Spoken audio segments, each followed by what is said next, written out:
This is your ultimate stop for everything sports. The Golden State Media Concepts Sports Podcast. Should I say more? From the NFL, MLB, the NBA to MMA, it's all in here. The Golden State Media Concepts Sports Podcast. Listen now.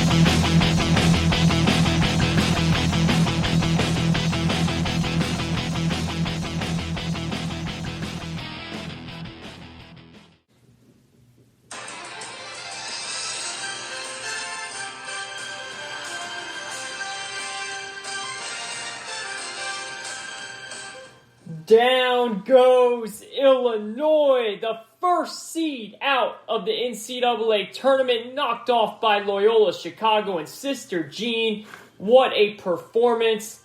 All of you that have been paying attention to March Madness for a long time, you know this theme music. When it comes on, it gets you hyped.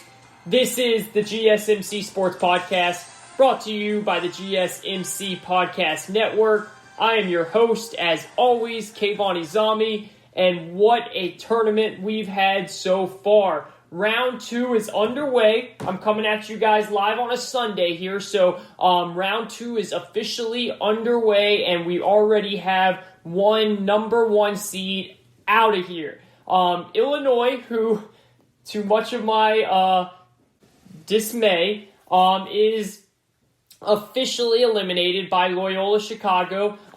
Loyola Chicago, this is a similar spot for them. They've done this before. It was only a couple years ago in 2018 where Porter Moser, head coach of Loyola Chicago, took his team on a Cinderella Final Four run. So they were not scared. They were not intimidated. You could see that from the opening tip.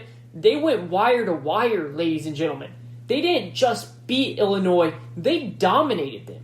In the coaching aspect, in the playing aspect, they won this game wire to wire. And as I say, to much of my dismay, I picked Illinois to win it all. So already my team is out of it. I'm very disappointed because I was doing so well with my brackets. I was winning every single pool that I was in until this happened. I picked a lot of upsets that were right. I picked Syracuse over San Diego State. I picked UCLA, North Texas. Some of these schools I predicted, and then Illinois comes out here and completely lays an egg. And, I really am going to put a lot of this on Brad Underwood, Illinois' head coach, as well as Illinois' star player, Ayu Dosunmu.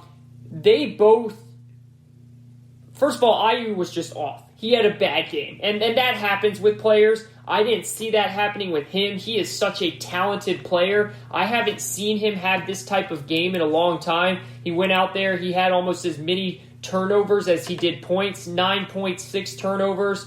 4 for 10 shooting from the field in 38 minutes. I mean, it was a horrible day for Ayu. There's just no other way to put that. But Brad Underwood, the head coach of Illinois, did not help him out much, and we're going to get into this, but Porter Moser, the head coach of Loyola, he completely outcoached Illinois. He completely outcoached Brad Underwood, and the better team today won. Illinois was the better team all season. Loyola was the better team today. They showed that. They proved that, and the Sister Jean magic fights on as they try and make another Final Four run in as many as 2 years, which is pretty remarkable. It really is for what Porter Moser is now turning into somewhat of a powerhouse program. I mean, sounds crazy to say that with Loyola Chicago, but again, this isn't even a shock to them because they've done it before. So congrats to Loyola. We're going to get into all of this. Once again, you're listening to the GSMC Sports Podcast. I'm your host, Kayvon Izzo. We've already have a 1 seed down and a 2 seed down. We've got a 3 seed in Texas down. there is, I think there was a total of, I think I'm right. I think there was a total of 11 upsets in the first and second round. Now with the second round happening with Illinois being the first team to be upset in this second round. Loyola Chicago is the first team to advance to the Sweet 16. Baylor just finished their game against Wisconsin. Boy, does Baylor look good. I'll tell you what, Baylor is one of those teams where the longer they stay in this tournament, the more dangerous they become. Because the reason I didn't pick Baylor is because they were off a long COVID pause.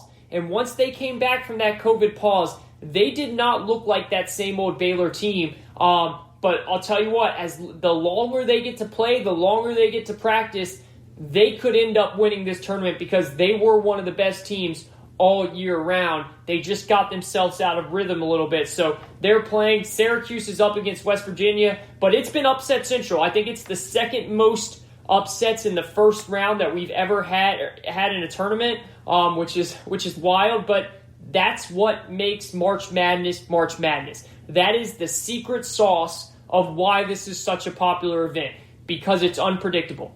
Because you can go out there and say, hey, boys, hey, girls, I'm going to bet North Texas to beat Purdue. And no one can look at you crazy because it genuinely can happen any day because it's a 48-minute game. It's not a best of 3. It's not a best of 7. It's a one game. You win, you move on. You have a bad night, it's over. You get hot, you keep winning. That's how it is. So we're going to get into all that, but I want to open up the show here with a little bit more serious news. And that's a couple of topics here that happen within the NCAA, and then we'll really dive into the bracket, the upsets, what the teams are right now that are looking like the best teams to win it all now that Illinois is out. Gonzaga looks awesome. We'll dive into all that as well as some NFL free agency stuff and some NBA stuff as LeBron James has a high ankle sprain and is out indefinitely. Big news here for the Lakers. That is not good news. AD is already out. Now you add on LeBron James. I hope he's okay. I pray he's okay. We'll see how long he's out.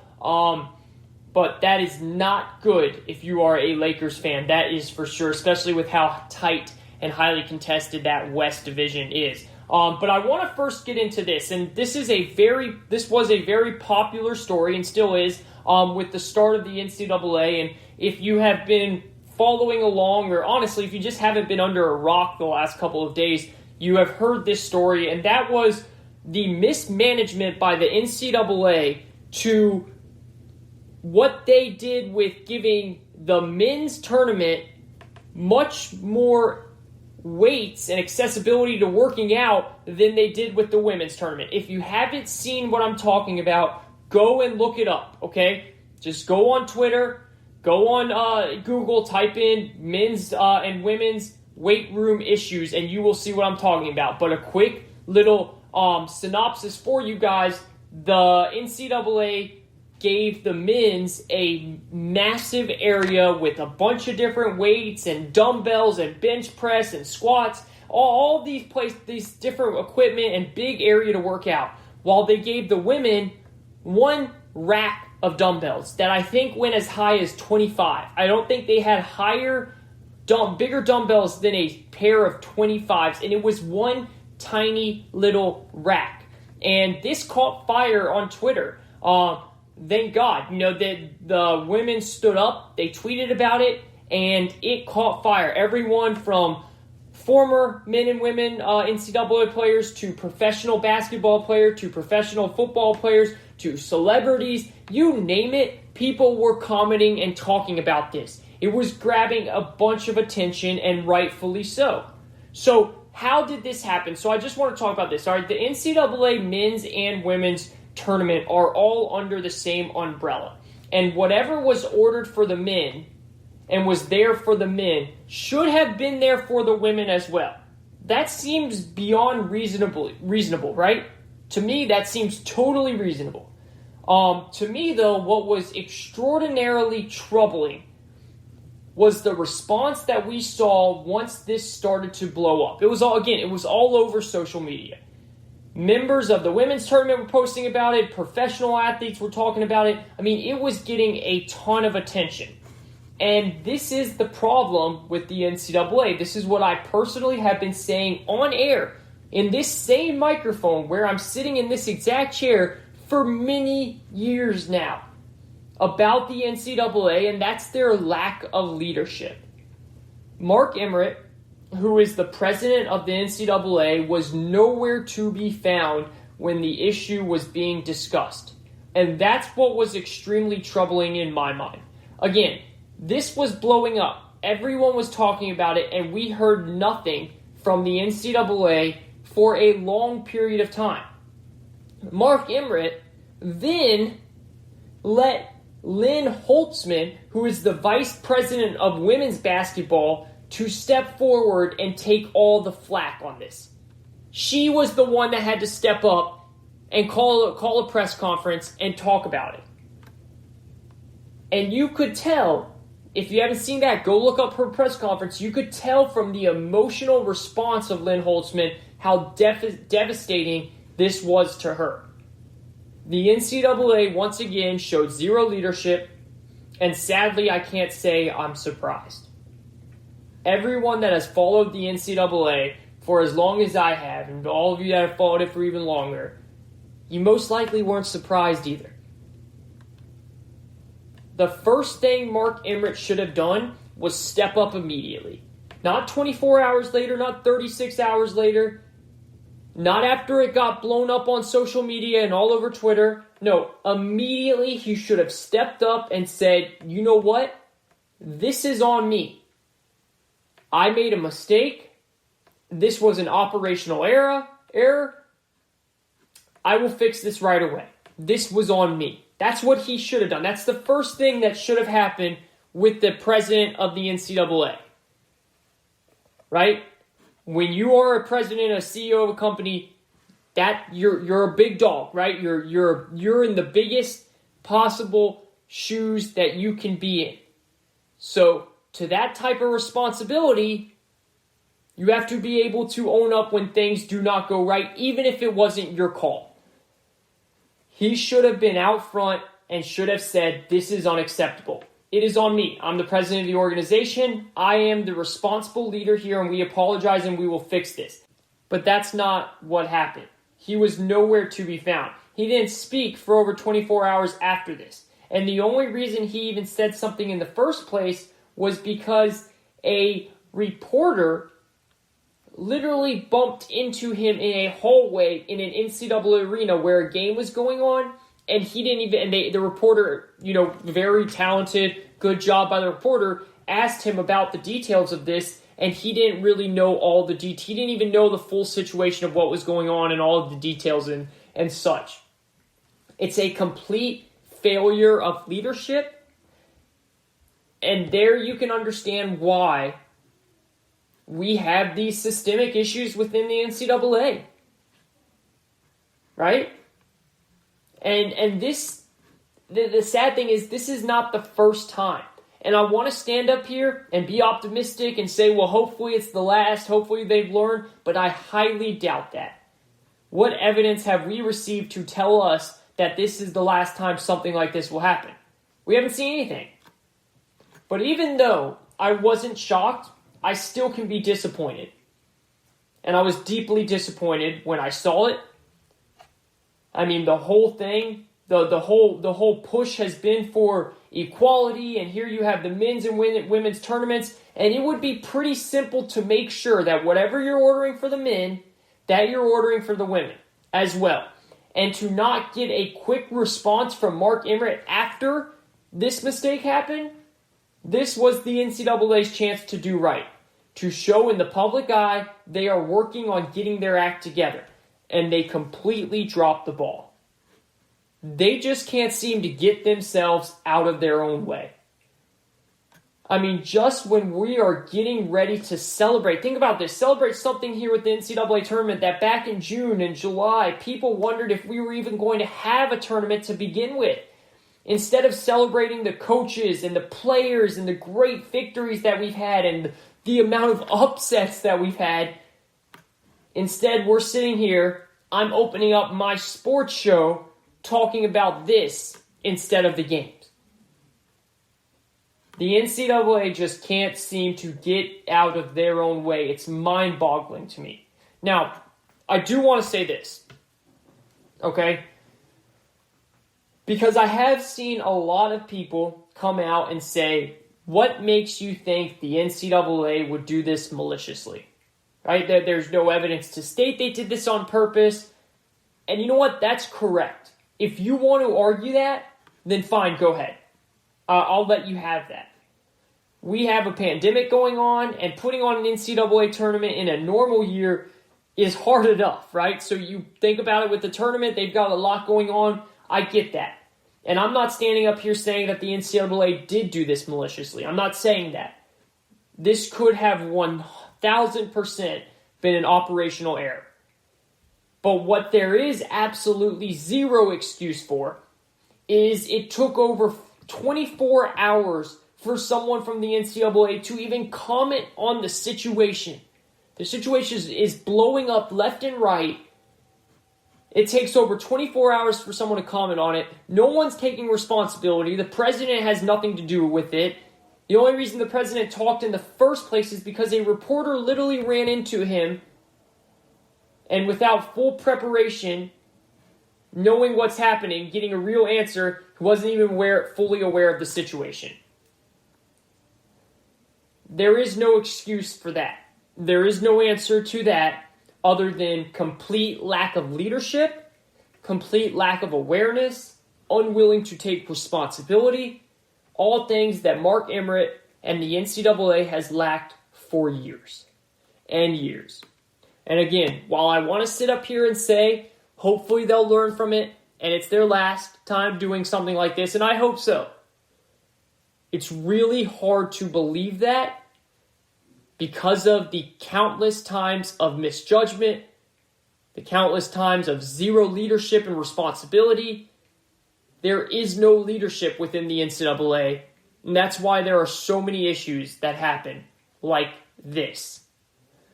This is the GSMC Sports Podcast. I am your host, Kayvon Izzo. We're going to take a quick break, and when we come back, I want to dive into one other thing that happened within the games. Now, this is more of something that happened with, not exactly on the basketball court, but something that happened within the games with Tom Izzo and one of his players. I want to talk about that real quick. It happened on Thursday night, so just give you guys my thoughts and takes on that.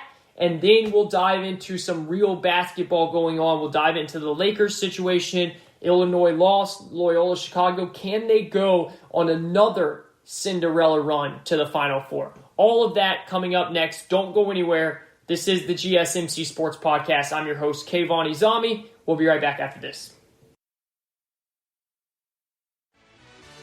Are you looking for the very best NFL and college football podcast? Then check out the GSMC Football Podcast. Get the latest football news both on and off the field. From the NFL Draft to trades to the rumor mill to the NFL Combines, they got you covered. That's GSMCpodcast.com/football-podcast. Get updates on college rivalries, game day insights, and much, much more. It's football talk the way you want it. This show eats, sleeps, and breathes football. Don't forget to like them on Facebook and follow them on Twitter. Visit GSMCpodcast.com for more info.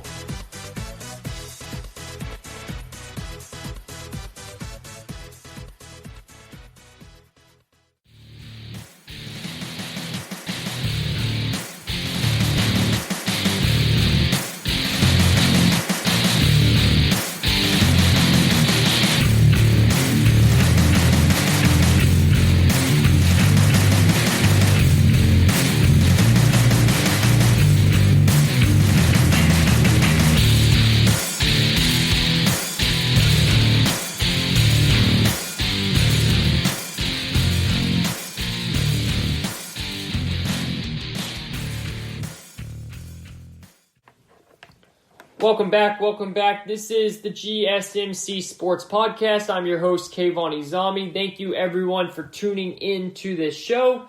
We are entering segment number 2 here. Sunday, as this is being recorded, Illinois has already lost. Loyola Chicago, the 8 seed, is moving on to take on the winner of Oklahoma State with Cade Cunningham, and the extremely hot Oregon State Beavers right now. My goodness, are they ever going to cool off? Remember, Oregon State, the only reason they were in the tournament is because they won their Pac-12. They did not have a good regular season tournament, so they had to win the Pac-12 tournament to make it. They did. They went on a hot streak, won those 4 games in a row, or I think it was 5 games in a row. Then they kept that going in the opening round as they beat Tennessee, who I thought is a really good team. I mean, Tennessee had a great season, one of the best teams in the SEC. And Oregon State they didn't just beat them, they clobbered them. They were up by 20 almost the entire game, and that's because of how well they're shooting that 3-ball. They're shooting over 40% from behind the arc in every single game. And if that keeps up, they'll keep winning, but I don't know how long that can keep up. Eventually, you're going to cool off from behind the arc, and I think Cade Cunningham, is the undisputed number 1 draft pick in the NBA coming up this year. The guy's an absolute stud. He's an all-around game player. He can put the ball on the ground. He can shoot the 3. He's tall enough, great with the ball in terms of rebounding. He's a good passer. He is an all-around player, and Oklahoma State has a good team. So I think they end up ending that Oregon State run, and then it will be a fantastic matchup, Oklahoma State and Loyola Chicago in the Sweet 16. We've got Syracuse right now up 7. Syracuse, man, and Jim Boeheim. I swear every year they squeak into the tournament, but once they get in there, boy, you do not want to see them because they just win games. They win games. And the reason why they win games is if you're not familiar with playing Syracuse on a normal basis, like all the other like the teams in the ACC that play them twice a year, sometimes, once, twice a year, whatever, it's hard to play them in a 1-game sample size because of the zone they play. Syracuse plays one of the most unique zones in basketball. I mean, it is just a fascinating type of defense that they play, and if you're not used to that type of defense and your players who are college kids, let's remember that, if they're not used to those types of looks on defense, it's really hard in a span of 48 minutes to adjust and learn that zone. Pretty much the way to beat the zone is by knocking down your outside shots. You've got to knock down your 3s. You've got to knock down your outside shots so that you can kind of fluster the zone and get them out of their way. Because what the zone does is they'll trap you into thinking there's no open passing lanes, and it really will start to confuse you. And again, these are high school players, 18, 19-year-old players, that when you don't see a zone like that every day, it's really hard to adjust. And even though your coach probably knows how to adjust against it, or your coach has played against it before, the players still haven't. So that's something tough, and you could tell that was an issue in the first round with San Diego State. They were not prepared for that type of zone, and Buddy Boeheim, Jim Boeheim's son, was lights out from behind the arc, and right now he and Syracuse is lights out from behind the arc to start this game. But West Virginia's starting to come back. We'll see what happens there. So a lot of great things going on. Again, a ton of upsets. A ton of upsets in the first round. Abilene Christian upsets Texas. I mean, Shaka Smart and the 3-seed Texas, who just a week ago won the entire Big 12 tournament by beating Oklahoma State in the finals. They are a 3-seed and they go home. You've got 4-seed Virginia. They go home early to Ohio. That was a really common upset pick, and that ended up working out. You had North Texas beat Purdue. Purdue is usually a really good tournament team, but they lost right away. And then obviously the biggest upset before today was Oral Roberts beating Ohio State. Ohio State, I watched that game. They just played terrible. They couldn't buy a bucket. And Oral Roberts said, you know what? We're the 15 seed. We know we're unmatched. We know we're undermanned. So what we're going to do is we're going to chuck up a crap ton of 3s. And if they go in, we have a chance to win this game. And that's what they did. They just launched from behind the arc all game. And boy, did they win. Boy, did they show up. And they they surprised Ohio State, and that was the biggest upset until today, when Porter Moser, Loyola Chicago head coach, once again goes on a big upset and has his team heading for another Cinderella story as they enter the Sweet 16 as the 8th seed after knocking off what I thought was the second best team in this tournament and going to win it all in Illinois. I thought Illinois was playing fantastic basketball coming into it. They won the Big Ten tournament. They had the most Quad 1 wins. What are Quad 1 wins for you guys that don't know? Quad 1 wins are top of the line wins, like the best teams. The Illinois had the most wins against the best teams in the country all year long. So I thought they were prepared by playing some of the best teams. They were not just playing those teams, but they were beating those teams. I thought, okay, they'll be able to handle it, but they had an off night, and that's what makes the tournament so great. You have one off night, and the other team plays well, boom, you're in trouble. And that's what's happened to Illinois. So lots to get into there. Before we do that, though, I do want to dive into what happened on Thursday night. And I know this is a little bit of ways since then, but I do want to discuss it. This is my first time being on air since this happened, so bear with me here. Maybe I have a different take than you guys have heard. For those that, again, have been under a rock and did not see this situation, what happened on Thursday night in the Michigan State-UCLA game, Michigan State lost to UCLA. This was a play-in game, remember? 4 games happened the night before the tournament to see who gets the last 4 spots in the actual tournament. So these were play-in games, and during that game, UCLA won in overtime. Michigan State had a big lead. UCLA came back, won, and then they ended up beating BYU last night too. So they're on a little bit of a roll right now. But during that game, Michigan State, as I'm sure we're all aware of this now, head coach of Michigan State, longtime Hall of Fame head coach Tom Izzo, was seen on camera getting in an argument with one of his players. If you haven't seen it, go look it up while you're listening to this, or, hit the pause button, go look it up on YouTube or Google, come back and listen to my thoughts of it, because I want you to get a good idea of what happened. So you have a good idea why I'm talking about it. But I'm sure most of you, if not all of you, have already seen this.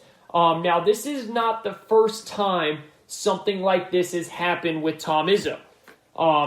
He is an old school, tough-nosed head coach, right? That's how he coaches. Now, it's 2021, so whenever an incident like this happens, it obviously blows up. And you have people on both sides, some that think this is not appropriate and coaches shouldn't coach this way anymore, and others who don't mind it. I personally don't mind this at all. I don't think Tom Izzo did anything wrong whatsoever. So I was sitting there thinking about the situation, right, and trying to decide how I wanted to attack this, because in real time I knew this was going to be a big topic. I thought there was nothing wrong with it, but that's just how it is today with the way media is and how enlarged it is and how everyone can see things, so clearly and quickly. I really wanted to think about it. And I thought, okay, if I'm sitting in the stands and my son is playing for Tom Izzo at Michigan State, and I saw this happen, would I be okay with it? How would I feel as a dad watching this? And my answer would be yes, I would be okay with it. Depending on the level of trust I have for my son's coach. That's the key right there, okay? That is the key. For example, if this was youth league or church league or something like that, and the coach is grabbing my son like that, I don't know how I would feel about that. That's a different situation. But this is college, and the thing about college is the student picks where he wants to go. In this instance, the student athlete's name is Gabe Brown. Now, I work in recruiting for my day job, so I understand how recruiting works really well.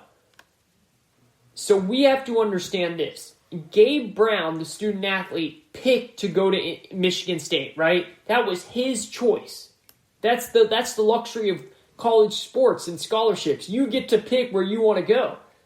Him and his family decided going to play for Coach Izzo was the best thing for him, for Gabe. Now, Gabe is from Michigan, okay? So he obviously knows who Tom Izzo is and how Tom Izzo coaches. Right? He clearly knows that Tom Izzo is a tough, old-school coach. I mean, he is from Michigan. So does the family. Like, you know who Tom Izzo is. You've known this for decades. If you're a Michigan State fan and a family member, or you've sent your child to Michigan State, you know how he responds to disrespect. He commands attention. That's what Tom Izzo does. And I guess the bigger question is, when we send our kids off to college, especially when they're in a competitive environment like sports, it's a little bit different, right? It's not like we're sending our kids off to college and, it's just, we know that they're going into just regular class. They're just a student. When we send our kids off to college, in some ways we're entrusting their teachers and more importantly their coaches to be surrogates for what you were as at home for them, right? That as a parent, I mean, think about that. That's kind of what we're doing. I take that even as a just sending them as a normal student for their teachers to do that, and then especially as a student athlete when you're seeing this coach every single day. And I think especially with sports, if you know what to expect from that guy, from that coach, that's what you're going to get, right? Some kids, and some kids can't handle that type of negative reinforcement. So some kids can't, and that's totally fine. And so they're probably better off going to a school with a more player-friendly coach who has maybe a softer approach, a different approach than what a coach like Tom Izzo has. And that coach, is going to sit you down and put his arm around you and say, hey, look, this is what you got to do better. This is what you have to change. But if you're sending your kid to Michigan State and Coach Izzo is the coach, going into that, this is how Tom Izzo coaches. You know that. And if you disrespect him or not listening to him, or if you're screaming back at him like this kid Gabe Brown was, it's going to get a little aggressive. And I think Gabe honestly needed that. And I think Tom Izzo is not shy to perform what he thinks these kids need. And honestly, I don't even know if negative reinforcement was the right word. I don't even know if that was what this was. It honestly, to me, seemed more like just Gabe Brown wasn't respecting authority. I mean, he was screaming at Tom Izzo, and Tom Izzo was letting him know how he felt back. And we saw after the game, former Michigan State players like Draymond Green come out and say, this is how it is at Michigan State. We understand that. We are aware of that. Don't make this something that it's not, right? This is how it is. We know how it is. Don't make this something that it's not. And another note that I think is important here, Tom Izzo recruits different types of players. He very rarely recruits the one-and-done type of player, like John Calipari does at Kentucky, or Coach K does at Duke. He doesn't really recruit that, where they just come for a year and then they leave for the NBA. No. Most of the kids he recruits are there for 3-4 years. That's just kind of how he does it. It's more of a all-in mentality. The point what I'm saying is from the moment you are identified as a potential Michigan State player, you are believed to be tough enough, whether that's physically or mentally, to handle that type of coaching and authority and everything that comes with it. Whether the cameras are on during the NCAA tournament or during the NCAA tournament or game, or in practice when there are no cameras, when nobody's watching. And think about this. If that happens a couple times during a game, which it has in the last 2 years, or in the last 2 tournaments, or I think it was this tournament and then 2 years ago it happened again. I'm quite sure it happens at times behind closed doors as well, when there's no cameras around. And I'm okay with that, because when you sign up to play for Tom Izzo, you know what you're getting. That's the whole point here. This isn't like Izzo is a new school coach and takes a different method, and then out of the blue, he has this outburst and altercation with a player like that. No. This is Tom Izzo. This is a Hall of Fame coach. You understand how he coaches. Now, whenever Tom Izzo retires and a new coach comes in, if he is very different, he won't necessarily be able to get away with that. But Izzo can completely get away with it, because at the end of the day, the parents and the family members that are connected to the student athletes on that team, they know who Tom Izzo is.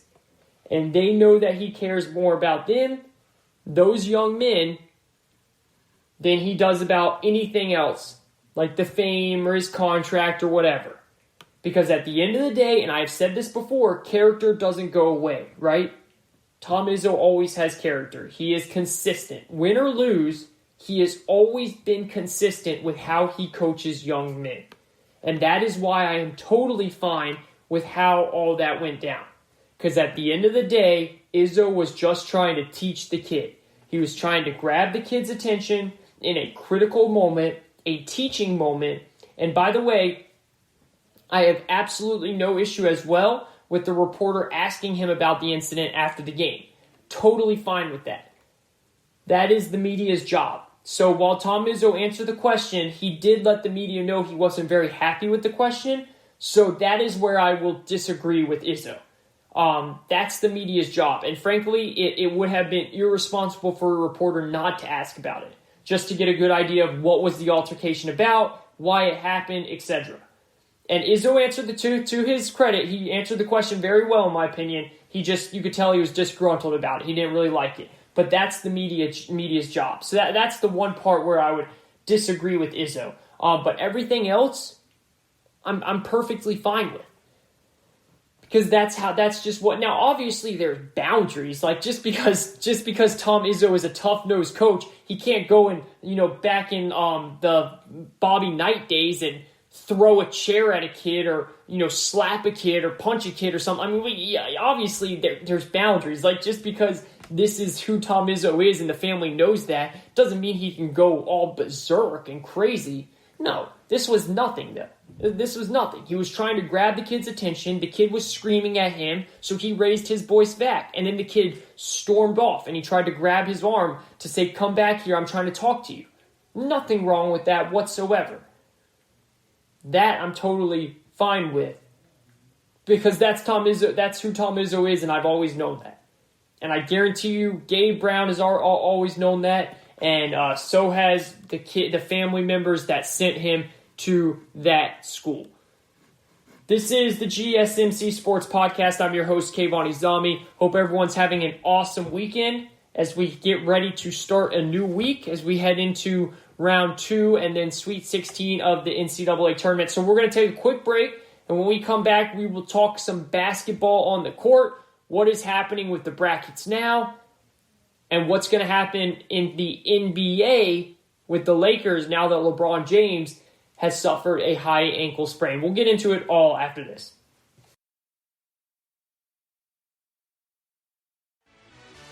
Check out the show that's built on the MMA. From the UFC to extreme cage fighting, they got the fights covered. Check out the GSMC MMA podcast. Get the latest news on past or upcoming fights. Join us as we talk to and about some of the biggest names in the MMA, past, present, and future. When it's the fight game, there's just one show to check out. GSMCpodcast.com/MMA-podcast. Don't forget to like them on Facebook and follow them on Twitter. Visit GSMCpodcast.com for more info.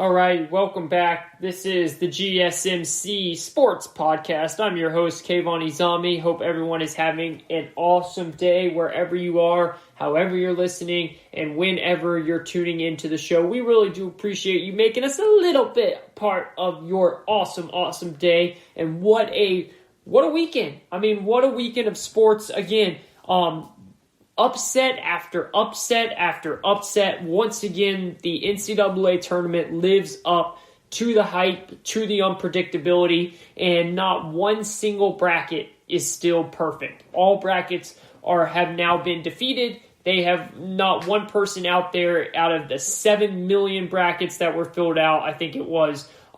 Nobody has a perfect bracket anymore, and that's going to continue now that it looks like Syracuse, an 11 seed, is going to move on to the Sweet 16. They're up 4 right now against West Virginia with about 10 seconds left, and Buddy Boeheim, who has been an absolute stud, is going to shoot 2 free throws right now to put them up 6 most likely. So Jim Boeheim once again doing it, just bringing teams. He's got his son, Buddy Boeheim, has 22 points today. He went off in round 1 against San Diego State. And Jim Boeheim, when he gets into the tournament, look, he barely squeezes in every year, it feels like. But once he gets in, he wins games. And it's because of that zone. That zone is so hard to play against. If you're a 16, 17, 18, 19-year-old college kid, and you've never played against that zone before, it is really hard to adjust and learn how to infiltrate that type of zone in a span of 48 minutes. Remember, this isn't the NBA where you have 7 games to adjust possibly, right? That's why the NBA, you always see the best 2 teams, unless there's some crazy upset, are usually the 2 teams that are in the finals, right? That's almost always how it goes. The teams with the best players make the finals usually. Now, obviously, last year it was different in the bubble. Miami, they had some great players on their team, but they weren't the best team. But that was a different year, no fans, bubble. That really fit their type of young environment, right? That type of give it your all Miami Heat environment, that fit what they did. Their young stars didn't have as much pressure because there weren't fans. You weren't playing home and away, so that worked out. But if you go look back at the NBA and its history, majority of the time, if LeBron James is on your team, you're going to the finals. That's why he went to 10 straight finals. And most of the time, if you have 2 superstars on your team, like the Warriors did, and then 3 when they had Kevin Durant, you're going to the finals every single year because it's so hard to beat a team like that in the span of 7 games, right? You can beat them in 1. You can probably maybe even beat them in 2, but are you really going to beat them 4 times? No. But in college, it's beautiful because a 15 seed like Oral Roberts can go out there and jack up a bunch of threes in 1 game against Ohio State, and Ohio State can have an off night like they did, and Oral Roberts is moving on. Or a couple years ago, Virginia, and this right here is the definition of March Madness. Virginia, the number 1 seed in the entire tournament, loses to UMBC as the 16 seed. Right? They lose to UMBC, the first team ever to lose to a 16 seed, and then next year they come back and they win the entire thing. Like, that is the definition of the unpredictability of March Madness, and that's the secret sauce, guys. That's what makes it so fun. So it looks like, if all things hold up here, we'll have a double-digit seed head into the Sweet 16. Syracuse, they'll be taking on the winner of Houston and Rutgers. Rutgers is a 10 seed. Houston is a 2 seed. And that is going on. That game just started right now, so we'll see what happens there. But lots of fun things happening in the tournament, right? Gonzaga, 26-0. Can they be the first team to go undefeated since that Indiana team back in the 70s, which was coached by the legendary Bobby Knight, who we just talked about a little bit when we were talking about Tom Izzo.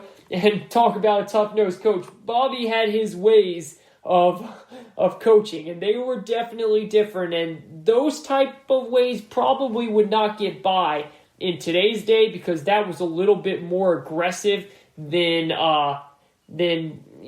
what is allowed now. It's just it would look down upon with the way not all of it. Look, tough coaching, is still 100% acceptable. Don't get this. I know we live in this culture now where a lot of things and people get canceled for just the most minimal things, and sometimes that's a problem, right? We don't want to get soft as a society. There's things that you do want to say, okay, enough is enough, and there's things where you need to say, whoa, this is too much, right? You don't need to cancel someone because they're being a tough coach, right? Now, it's if you're throwing a chair at them, if you're hitting them, that's different. That's too far. But it's when a kid is at Michigan State and he picks that team, sometimes a little tough coaching is what he wants. And Tom Izzo, I can guarantee you, is always doing what's in the best interest that he believes is for his kids. Now, he's not always going to be right.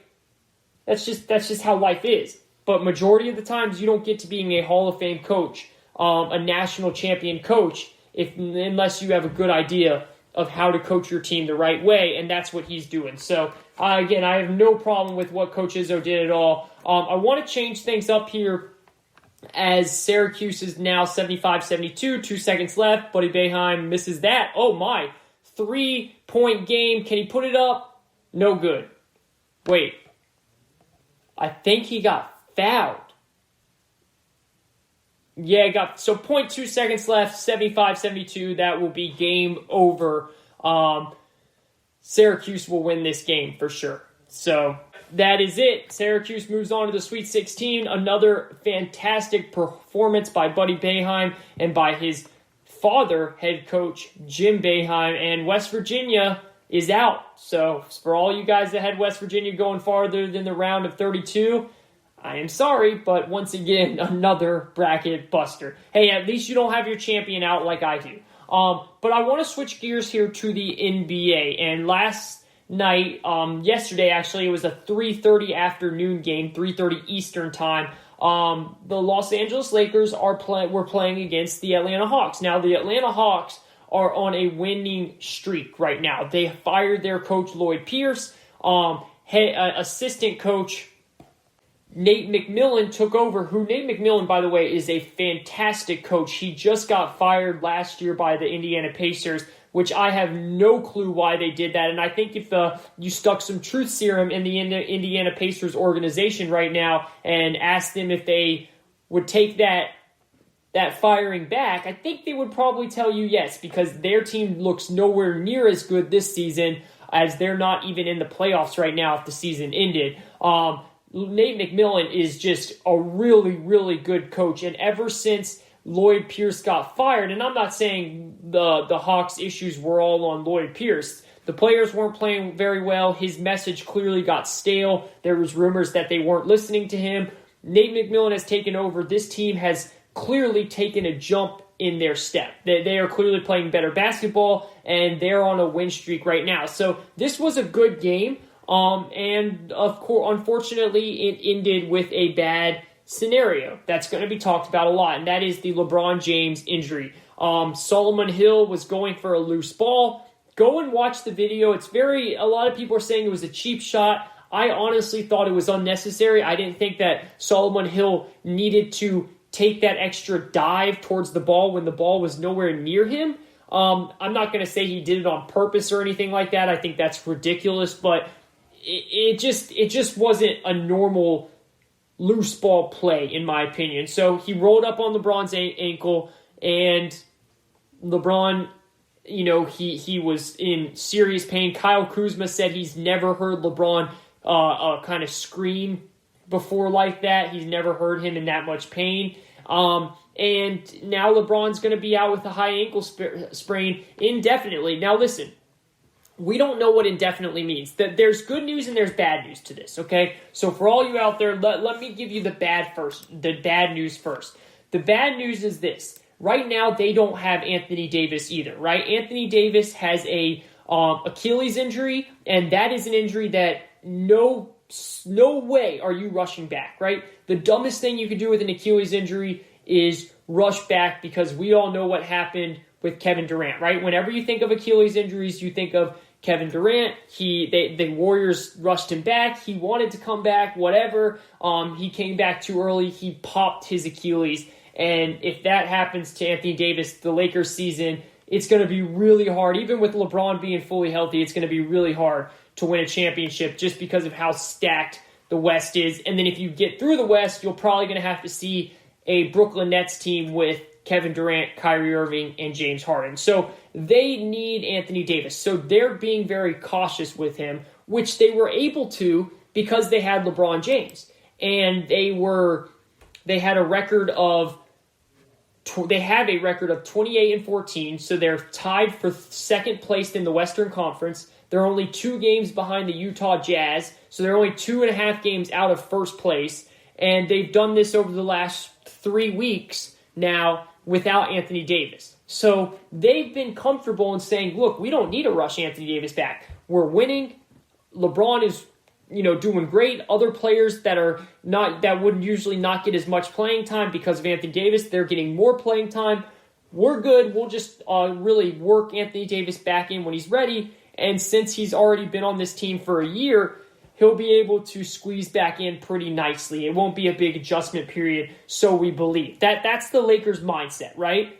But now when you look at it, you've got a team that has in the past not performed well with LeBron James off the court. Now, he's only missed 1 game so far this season. They lost that game to the Sacramento Kings. But if you look at it just in terms of the span of the game, when LeBron James is off the court, the Los Angeles Lakers are negative in point differential. They do not do very well with him off the court. So the issue is, how long will LeBron be out, and what does that? How far will this Lakers team slide in the standings? Because this West is tough, right? If the Lakers start falling down to think about it. The difference between being in third place right now, they're tied for second with the Phoenix Suns. The Phoenix Suns have the tiebreaker, so they're in second. The Lakers are in third. The difference between third and sixth is 2 games.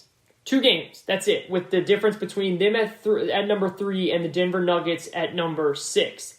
The Lakers are 28-14, the Nuggets are 25-17. So if you go on a 4 or 5 game losing streak, you can easily drop down to 6th, 7th place in the West, and then you're talking about having to play a team like the Phoenix Suns or the Los Angeles Clippers or the Utah Jazz in the first round of the playoffs, which is a very tough task.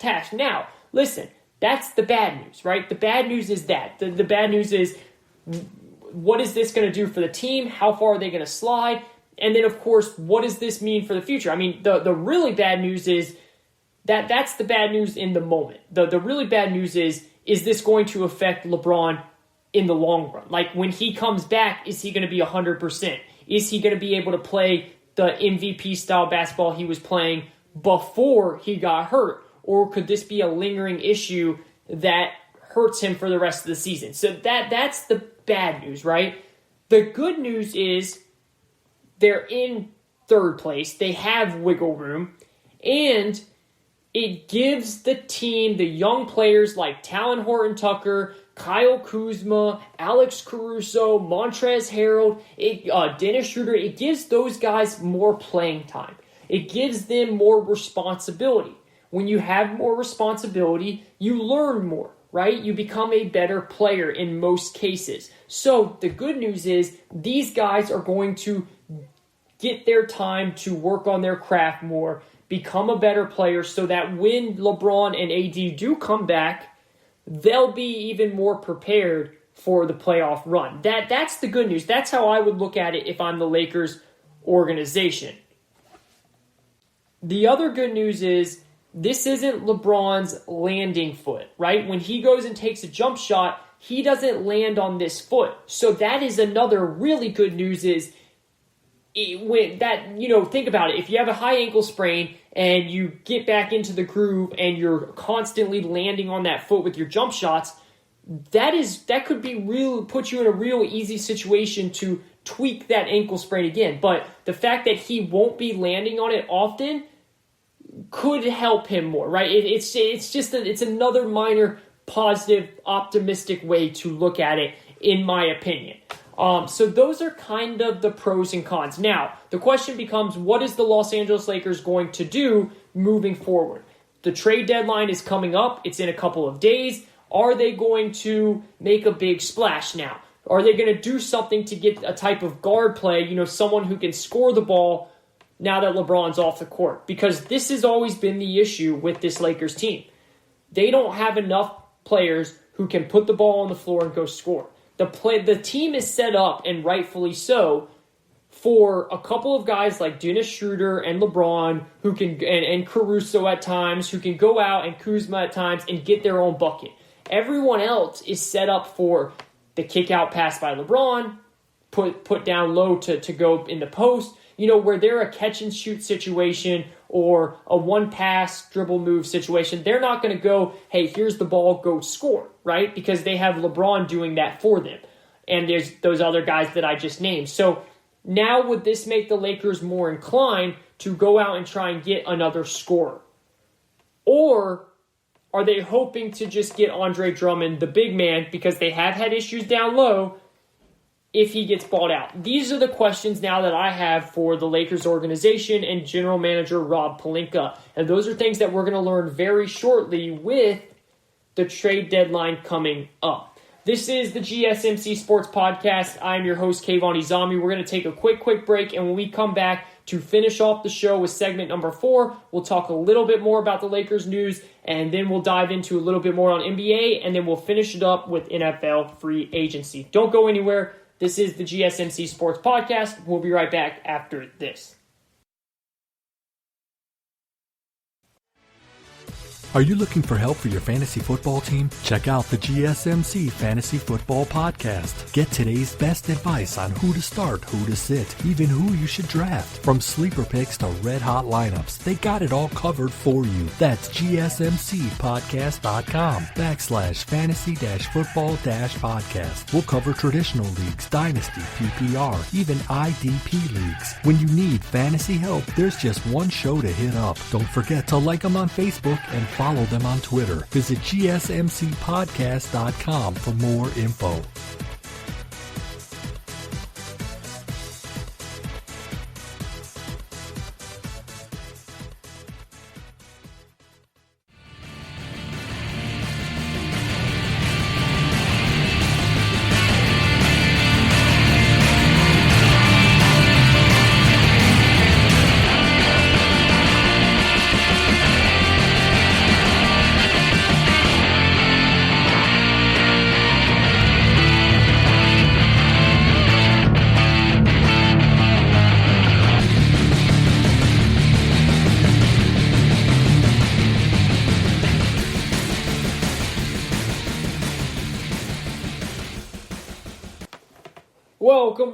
Welcome. This is the GSMC Sports Podcast. This is segment number 4. Segment number 4, the GSMC Sports Podcast, is brought to you by the GSMC Podcast Network.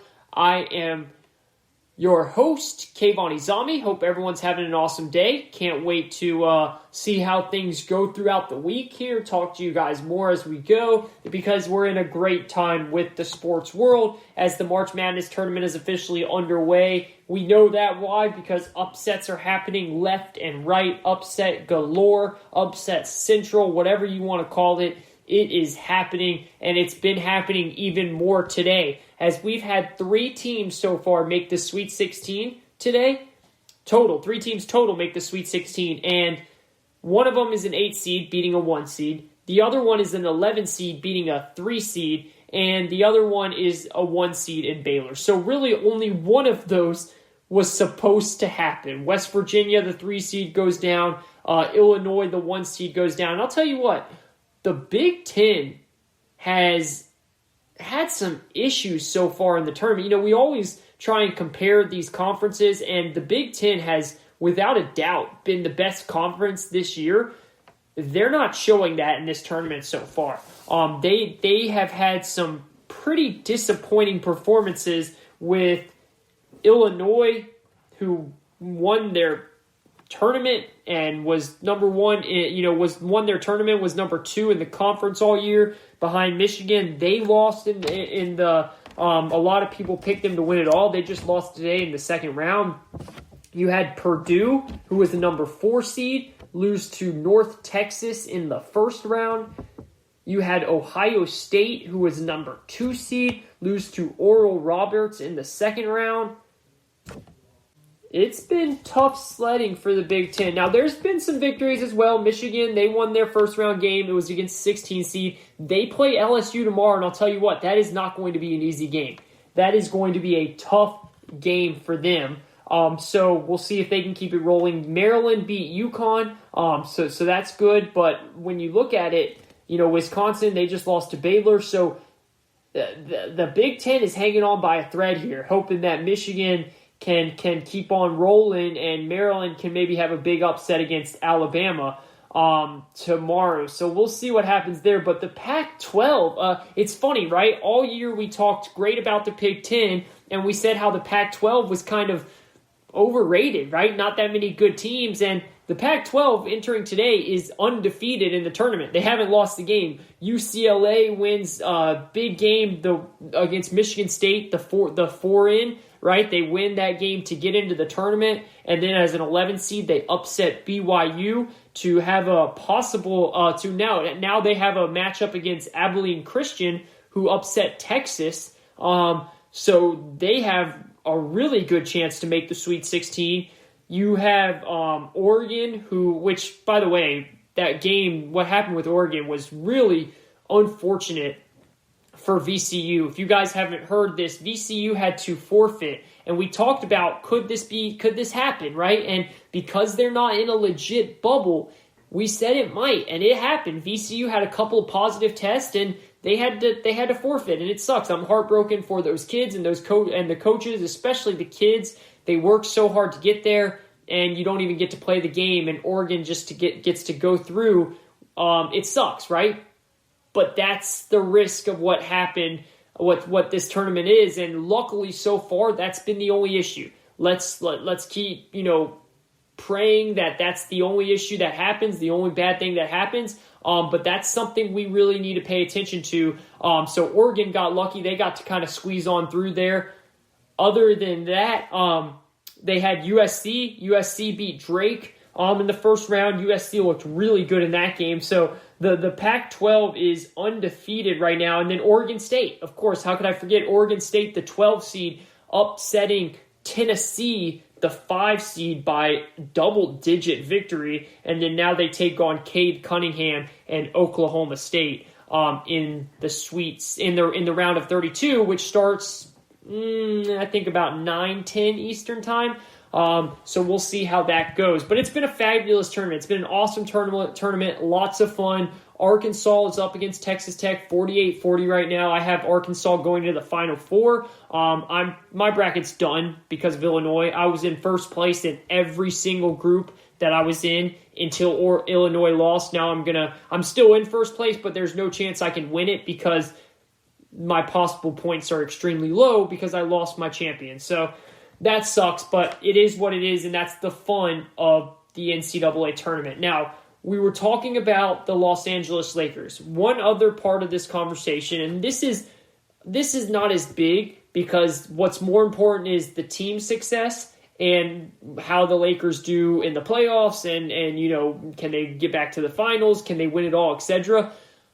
That's not as important as the MVP conversation, which at this moment LeBron James was winning the MVP. He was the number one player for MVP. Joel Embiid was right there, but Embiid got hurt as well. But Embiid's injury, he'll be out a couple of weeks. So LeBron's had a couple of strong games, and he jumped back to first place in that conversation.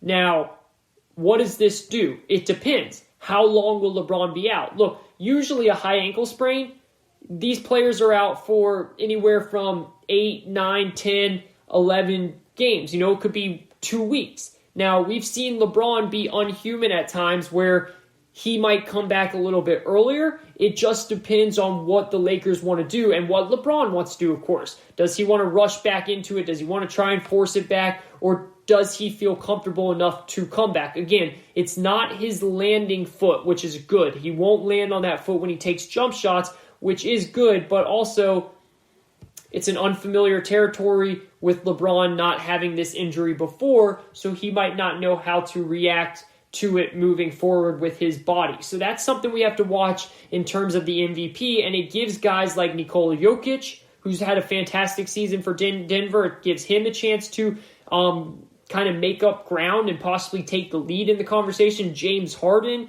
who has had an awesome season, but the thing with him is he started out on Houston and then got traded to Brooklyn. It's hard to win the MVP when you didn't start out on that team. He still could now that Embiid's injured and LeBron's injured, depending on how long those two are out.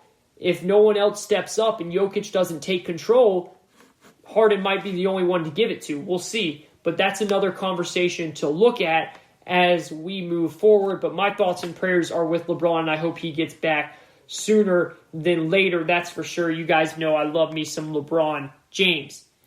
This is the GSMC Sports Podcast. I'm your host, Kayvon Izzo. I want to change the conversation here to the gridiron and jump on over to the NFL.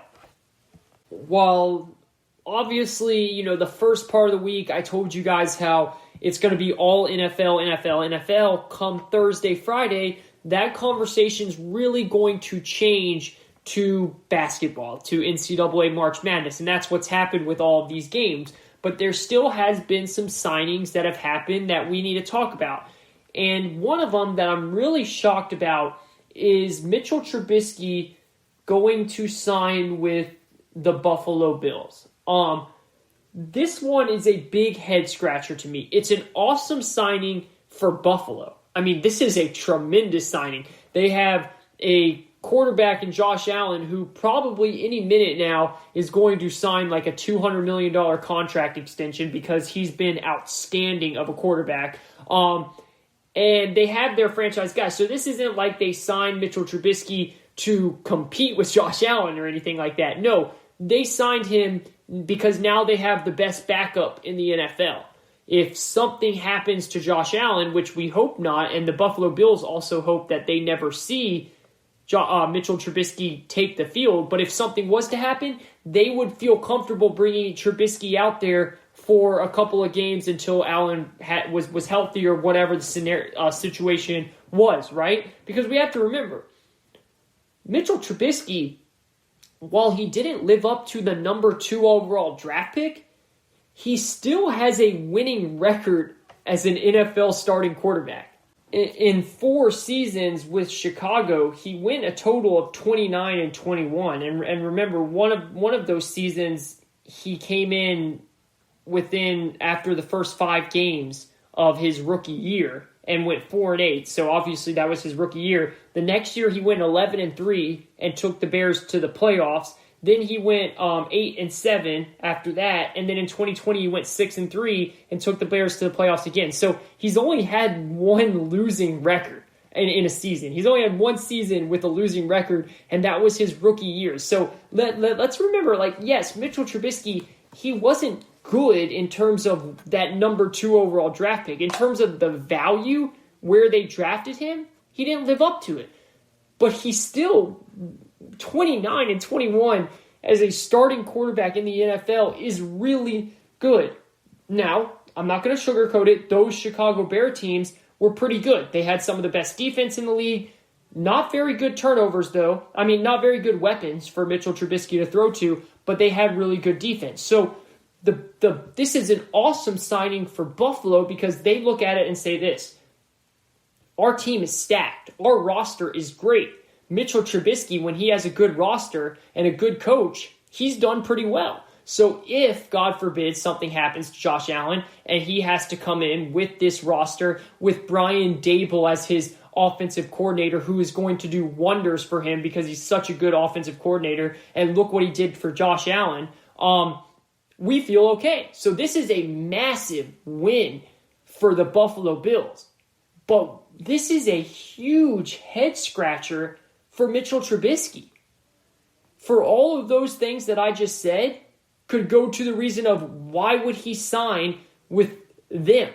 Why would he not go and sign with a team where he has a chance to get on the field, a chance to actually see the field, a chance to compete for the job, aka Buffalo, aka Philadelphia, the Philadelphia Eagles, or the Washington football team, or there's the Denver Broncos. There are so many teams, or Houston Texans if Deshaun Watson ends up getting traded. I mean, there's the Carolina Panthers, right? Go be backup quarterback. The Atlanta Falcons. Matt Ryan is clearly the starter, but hey, how much longer is he going to play? 2, 3, 4 more years? You can learn from Matt Ryan, right? I mean, I don't understand. It was only a 1-year deal for very minimum money. So it just begs the question, was there no one else offering him anything? And if so, why? Why would Washington not bring him in? Why would Philadelphia not bring him in? It makes total sense to bring him in. Now, Philadelphia, they have a really bad roster, so he probably wouldn't be able to succeed there. But Washington has an awesome roster. They have I could argue that they have just as good, if not better, of a roster than Chicago did when they went 11-3. Their defense is amazing. Their defensive line is probably the best in the league. They have more weapons than Chicago had that year with guys like Terry McLaurin and now Curtis Samuel, the awesome running back Gibson. So to me, it's a head scratcher on both ends. It's a head scratcher why Mitchell Trubisky wouldn't look for more opportunity, or why other teams weren't willing to offer more opportunity. It's kind of like, to me, the Marcus Mariota thing of last year. Like, Marcus Mariota went and signed as a backup quarterback for the Raiders.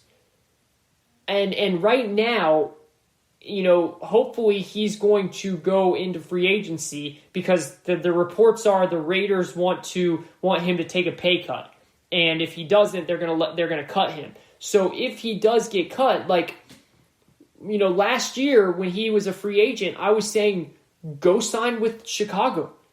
And if he gets cut now, Chicago would be stupid to not go and sign Marcus Mariota instead of having Andy Dalton and Nick Foles compete for the job. Philadelphia, go sign Mariota. Carolina with Teddy Bridgewater, same style of quarterback. Go sign Mariota. So those are my questions. These guys can still play football. While they might not be the best in the league, and they might not have lived up to their draft position and the value, they're still good quarterbacks that have taken their teams to the playoffs in both Trubisky and Mariota and have winning records as a starting quarterback in the league, which is extremely hard to do. Very hard to do. So I'm puzzled by Mariota picking, by Mitchell Trubisky picking the Bills, but maybe that's the only place he had offered to him, which also is really puzzling to me as well, right? This is a guy who, again, while he wasn't great, he did show that when you have a good roster around him, when you put a good roster and a good coaching staff around him, he can win some football games. And now Buffalo will have the best backup situation in the league if, God forbid, something happens to Josh Allen. So that's one thing. And before we close out the show here, I want to talk about one other quarterback situation, and that's Jalen Hurts and the Philadelphia Eagles. Howie Roseman, general manager, who I've been very tough on because I think I'm just shocked the moves that he has made. They make zero sense to me, but that's here or there.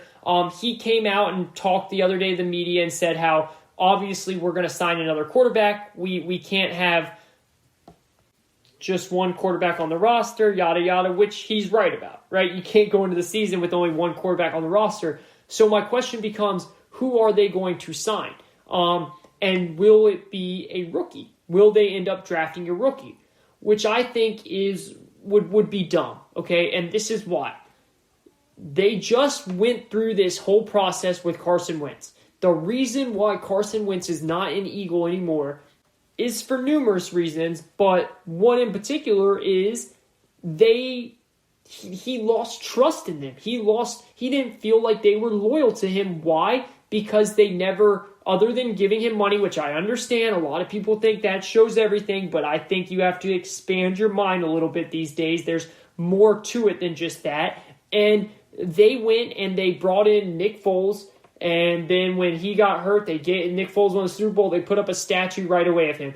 Then Carson Wentz gets over that, and they go and draft, literally after he has a great year, takes him to the playoff, and they could use a second-round pick to build their team more. What do? They go and draft Jalen Hurts, a quarterback. So now you're telling me you just went through this whole situation and you're going to do the same thing to Jalen Hurts that you're going to do to Carson Wentz? That makes no sense, especially because this roster's not good. You have a rookie head coach, first-time ever head coach, a young quarterback in Jalen Hurts with a terrible roster. Philadelphia is not winning a lot of games this year. They're just not. There is no possible way, whether they have Jalen Hurts under center, whether they have a rookie quarterback under center. It's just not happening. So why not see what you have in Jalen Hurts? Why not? Why not see what you have in this young quarterback? Not in terms of wins and losses, because unless he becomes like some outstanding player out of nowhere, which he could be, but again, this is a bad roster. So why not see what he has with your mechanics? What can he do with this type of roster? Can he build this roster up and maybe get 6, 7, 8 wins out of this roster, which would be so impressive? Or because the roster's so bad, does he only get 3, 4, 5 wins, which tells you something about him, right? It tells you, okay, he might be more of a quarterback like a Jared Goff, who needs a lot of help around him, like a Mitchell Trubisky, who needs a lot of help around him. Or could he be like a Joe Burrow, who was showing that he could put up stats and wins last year with not a lot of pieces around him before he got hurt? Justin Herbert, yes, he had a lot of pieces around him, but he was a rookie and still performed enough to get wins, right? Like Patrick Mahomes still had a great team around him, but he was able to win games. You know, Hurts is not going to have a great team around him, but can he still lift up these players to make them better than they are? And if he can, then you know you've hit on your quarterback. If he can't, then you draft one next year. It's that simple. Why draft one this year, and then you don't know what you have in Hurts, you don't know what you have in this rookie, and it's all a mess again. And you're going through this entire situation again. The best bet for Philadelphia was to bring in a Ryan Fitzpatrick, was to bring in an Andy Dalton. Now that those are gone, I don't bring in some veteran quarterback. Maybe bring Nick Foles back. I don't know. See what you have in Jalen Hurts. That, in my opinion, is the best possible thing the Philadelphia Eagles could do. All right, thank you, everyone. Awesome show today. Really was a great show. It flew by. I feel like I was watching games the whole time while talking. Hopefully, I didn't seem too distracted, but it's March Madness, baby. Let's go. Thank you for listening to the GSMC Sports Podcast, brought to you by the GSMC Podcast Network. I would like to ask that you please remember to subscribe to the show, write a nice review. That really helps us out. Also, if you can, please follow us on Facebook, Twitter, and Instagram. Thank you, guys. Have a great night. Have a great start to your week, and we will talk to you again on Wednesday. Figure out more of what's going on with this March Madness thing, update everyone's bracket, talk more NFL, talk more about the LeBron situation. Have a great week. We'll talk to you again soon.